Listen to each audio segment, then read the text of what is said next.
औषध प्रशासनाने मुंबईमध्ये मोठी कारवाई केली आहे। मुंबईतील 5 नामांकित क्लब्सचे FSSAI परवाने तात्काळ निलंबित करण्यात आले।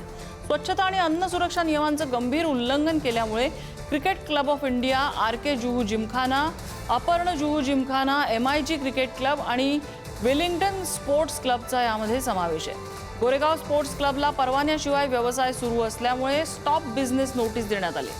24 ते 27 जुलै दरम्यान राज्यभर 81 हॉटेल्स, रेस्टॉरंट्स, क्लब आणि धाब्यांची तपासणी करण्यात आलेली आहे।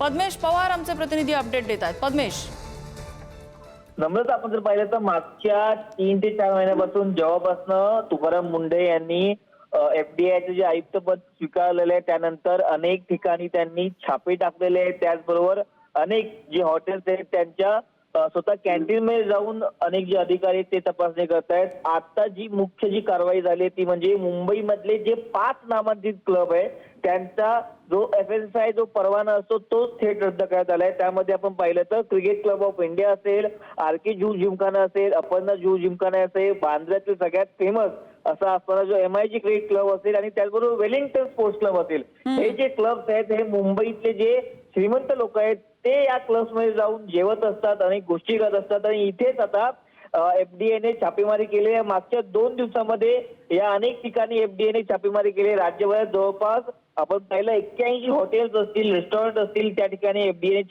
छापेमारी केली आणि अनेक ठिकाणी गोष्टी देखील सील केल्याचं आपल्याला बोललं जात आहे आणि त्याचबरोबर ही जी छापेमारी आहे ती सुरूच आहे। त्यामुळे मुंबईमध्ये जे असणारे हे जे क्लब्स आहेत ते आता FDIच्या रडारवर आहेत आणि अजून देखील काही क्लब्समध्ये FDI छापेमारी करणार असल्याची आपल्याला माहिती मिळते। त्यामुळे आता FDIचं पुढचं टार्गेट कोण असणार हे देखील पाहणं महत्त्वाचं असेल, कारण मागची आपण जर पाहिलं तर पारसी डेअरीला त्यांनी टार्गेट हे केलं होतं, तिकडे देखील छापेमारी केली होती। अशा अनेक ठिकाणी आता FDIची छापेमारी सुरू आहे।